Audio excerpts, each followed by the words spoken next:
হরি ওম। রাধে রাধে প্রিয় ছাত্রছাত্রী বন্ধুরা, যারা যারা ক্লাস 12-এর ফোর্থ সেমিস্টারের সংস্কৃত বিষয়ের এক্সাম দিতে চলেছ 2026 সালে, 2026 সালের পরীক্ষাকে নিয়ে খুব চিন্তিত আছো, তাদের জন্য এই ভিডিওটা শেষ পর্যন্ত না দেখলে কিন্তু বড় ভুল করবে। কারণ আজকে আমি এই ভিডিওতে তোমাদের কয়েকটা বিশেষ গুরুত্বপূর্ণ বিষয় সম্পর্কে বলবো। এমনকি এমন কিছু সাজেশন নিয়ে এসেছি, খুব কম পড়ে কিভাবে বেশি নাম্বার পাওয়া যায় সেই স্ট্র্যাটেজি, সেই ট্রিক্স আমি এখানে বলতে চলেছি। কোন কোন অধ্যায় থেকে সবচেয়ে বেশি প্রশ্ন আসার সম্ভাবনা রয়েছে, গুরুত্বপূর্ণ শ্লোক কোনগুলি, ব্যাখ্যা ও প্রশ্ন কোনগুলো পড়তে হবে, খুব কম পড়ে ভালো নাম্বার কিভাবে পাওয়া যায়, ভালো নাম্বার তোলার স্ট্র্যাটেজি এখানে আমি বলতে চলেছি।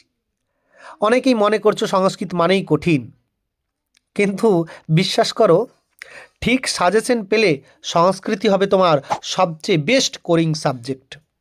তাই খাতা কলম নিয়ে বসে পড়ো আর ভিডিওটা শেষ পর্যন্ত দেখতে থাকো, কারণ এখানেই লুকিয়ে আছে তোমার পরীক্ষার গোল্ডেন সাজেশন। তাহলে চলো শুরু করা যাক ক্লাস 12-এর ফোর্থ সেমিস্টারের সংস্কৃত সাজেশন 2026। তাহলে চলো দেখে নেওয়া যাক। তোমাদের যে পাঠ্যাংশ রয়েছে হাসবীর্য কথা, এই হাসবীর্য কথার অন্তর্গত যে প্রশ্নগুলো রয়েছে সেখানে আমি মাত্র 3টি প্রশ্ন রেখেছি, বেশি কিন্তু নয়।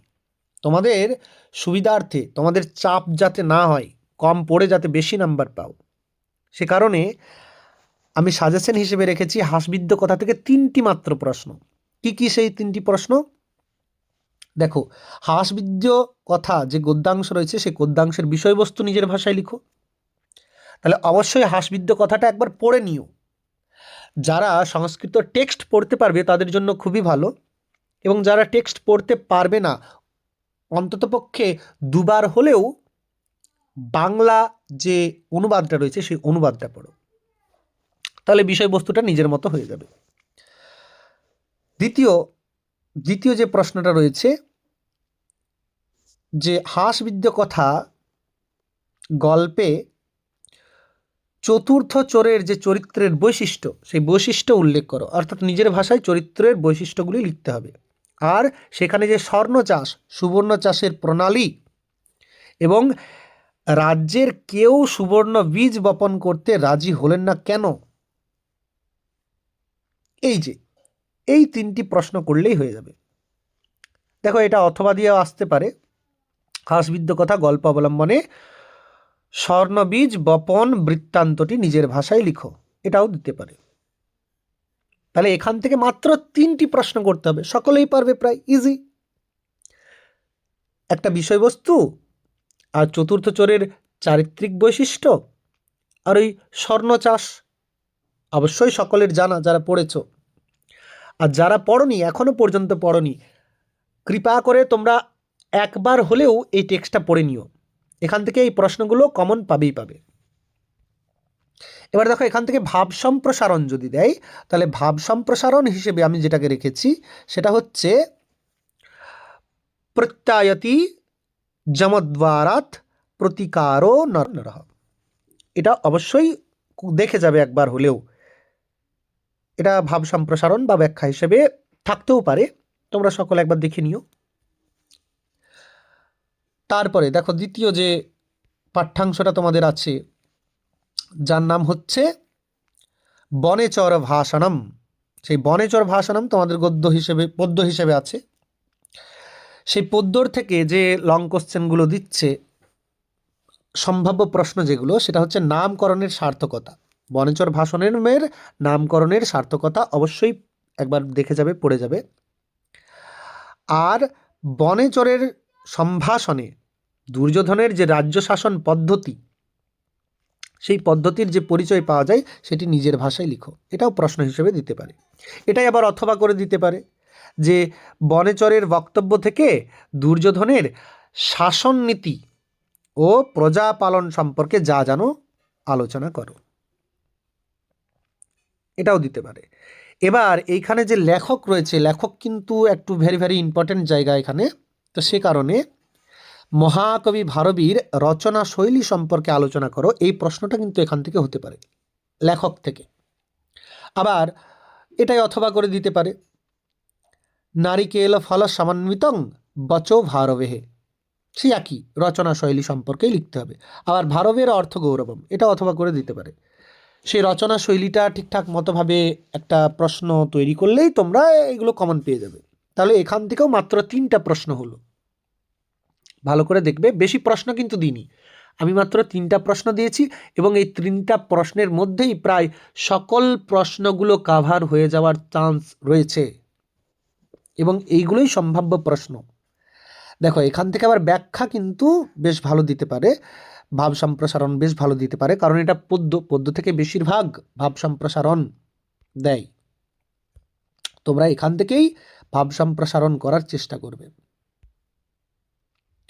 দেখো ভাব সম্প্রসারণ হিসেবে কি কি দেওয়া হয়েছে, হিতং মনহরি চ দুর্লভং বচ, এটা ভেরি ভেরি ইম্পর্টেন্ট, এটা দেয়। কারণ তোমরা বলবে স্যার আমরা তো এই প্রথম আমাদের নতুন সিলেবাস হয়েছে, আরে না, এগুলো আমাদের গ্র্যাজুয়েশনে ছিল, আমি নিজে স্বয়ং পড়েছি এটা।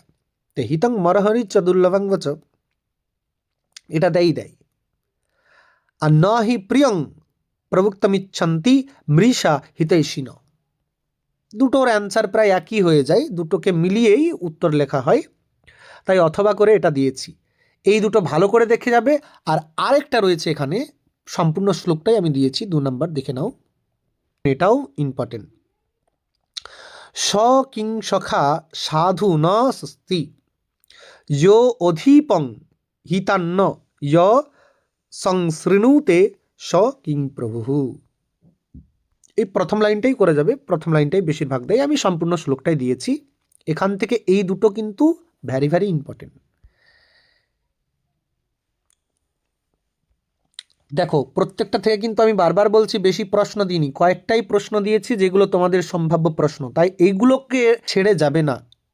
এইগুলোর উপরে যদি সাজেশন করতে যাও তাহলে হয়তো বিপদে পড়তে পারো। আচ্ছা দেখো, এবারে তোমাদের যে দৃশ্যকাব্য রয়েছে, আত্রেয়ী বনদেবতা সংবাদ, সেখান থেকে যে বড় প্রশ্নগুলো আসছে, সেখানে 4টি প্রশ্ন আমি দিয়েছি। আত্রেয়ী বনদেবতা সংবাদের যে পাঠ্যাংশ রয়েছে, পাঠ্যাংশ অবলম্বনে রামভদ্রের যে চরিত্র, সে চরিত্রের বৈশিষ্ট্য ঠিকঠাক মতোভাবে পড়তে হবে কিন্তু। দ্বিতীয় দিয়েছি আত্রেয় ও বনদেবতার কথোপকথন নিজের ভাষায় লিখো, এটাও দেখে যাবে তোমরা, এবং আত্রের চরিত্র, এবং লাইন তুলে যে প্রশ্নটা হতে পারে এখান থেকে, সেই লাইন তুলে একটা প্রশ্ন আমি দিয়েছি। তস্মিন হি মহান অধ্যয়ন প্রত্যুর্হ ইত্বেষ দীর্ঘ প্রবাসোহঙ্গী কৃত, এটা কে কাকে এ কথা কেন বলেছিল, এবং অধ্যয়ন প্রত্যুর্হ, অধ্যয়ন প্রত্যুর্হ কি কি ছিল, যারা পড়েছো তারা অবশ্যই জানো, এই জায়গাটা পড়ে যাবে। এখান থেকে এবারে ভাব সম্প্রসারণের জন্য কি কি দিতে পারে, বেশি কোনো কিছু দিইনি, দুটো মাত্র দিয়েছি জায়গা, একটু দেখে নাও। লোকোত্তরাণাং চেতাংশি কৌ নু বিজ্ঞাতুমর্হতি, এই অংশটা করে যাবে, দেখে যাবে। আর রয়েছে শতাং সম্বিহি সঙ্গহ কথমপি হি পুণ্যেন ভবতি, এটা অবশ্যই করে যাবে। এবার তোমাদের অন্তিম যে স্ট্র্যাটেজি, যেটা বলছিলাম শেষে বলবো, যেহেতু তোমাদের একটি করে টেক্সট, গদ্য পদ্য এবং নাটক, গদ্য থেকে ভালো করে সংস্কৃত টেক্সটটা পড়ে যাবে, যারা পারবে অবশ্যই সংস্কৃত টেক্সটটা গদ্য থেকে পড়ে যাবে। তাহলে এখান থেকে শর্ট মানে এসে কিউ এবং লং সব কাভার হয়ে যাবে। পদ্য যেটা আছে, পদ্যের থেকে বেশিরভাগ করে যাবে তোমরা ব্যাখ্যাটার জন্য বেশি বেশি ইম্পর্টেন্ট, যেটা ভাব সম্প্রসারণ বলছি, ভাব সম্প্রসারণ বা ব্যাখ্যা এখান থেকে করে যাবে, এবং লং কোশ্চেনগুলো করবেই, লং কোশ্চেনগুলো ছাড়বে না। এবং এই যে নাটক রয়েছে, নাটক থেকে কি করবে? নাটক থেকে দেখো লং কোশ্চেন করতেই হবে। ভাব সম্প্রসারণ এখান থেকে না করলেও চলবে। ভাব সম্প্রসারণের জন্য এই দুটোকে ফলো করো। বেশিরভাগ বলবো পদ্যটাকে ভাব সম্প্রসারণের জন্য ফলো করো, সেখান থেকে ভাব সম্প্রসারণ পেয়ে যাবে যদি দেয় তো। এবং লং কোশ্চেনগুলো বেশিরভাগ গদ্য এবং নাটক এই দুটোকে ফলো করে যাও। গদ্য নাটক থেকে লং করো, ব্যাখ্যা লং এবং শর্ট তো তিনটার থেকেই করতে হবে। একদম ভালো করে যদি সাজিয়ে লেখা হয়, এসে কিউ তিনটার জন্যই করতে হবে, ঠিক আছে? এসে কিউ তিনটার জন্য, এসে কিউ তিনটাতেই পড়তে হবে, ঠিক আছে? এবার লং করতে হলে গদ্য করো এবং নাটক করো। আর পদ্য যেটা রয়েছে সেটার জন্য যদি ভাব সম্প্রসারণ দিয়ে থাকে, তাহলে এই ক্ষেত্রে এখানে ভাব সম্প্রসারণ অর্থাৎ সেই লাইন তুলে যে ভাব সম্প্রসারণ ব্যাখ্যা সেগুলো করে যাও। বেশি পড়তে হবে না, এক এক দিনে এক একটা করে টেক্সট পড়ে নাও, ইজিলি হয়ে যাবে। এবং যদি কেউ ভাবছো যে আমি পারবো না, বা কারো মনে হচ্ছে যে একটু উত্তরগুলো পেলে ভালো হতো, তাহলে আমি তোমাদের জন্য রয়েছি, অবশ্যই কমেন্টে জানিও, আমি তোমাদেরকে উত্তরগুলো দিয়ে দেব, কোনো অসুবিধা হবে না। কিন্তু এই স্ট্র্যাটেজিতে তোমরা কিন্তু পড়ে যাও, পড়তে কিন্তু হবে একটু। গদ্য পদ্য নাটক তিনটি রয়েছে মাত্র, সহজেই পড়তে পারবে, একদিন সময় লাগবে না, এক বেলা করে পড়ো। কিছু না হলে মূল টেক্সটটা যদি কেউ না পড়তে পারছো, তার বঙ্গানুবাদটা পড়ো, তাহলেই দেখবে তোমার এক্সাম অতি সহজ হয়ে গেছে, সব অ্যান্সার প্রায় তোমার জানা। তাহলে আজকে এতদূর পর্যন্তই থাকলো। যদি ভিডিও ভালো লেগে থাকে অবশ্যই জানাবে, এবং বাকিদেরকে কিন্তু শেয়ার করে দিও বিষয়টা। আমি আশা রাখি তোমাদের এক্সাম ভালো হবে, সকলে ভালো ভালো নাম্বার পাবে। রাধে রাধে।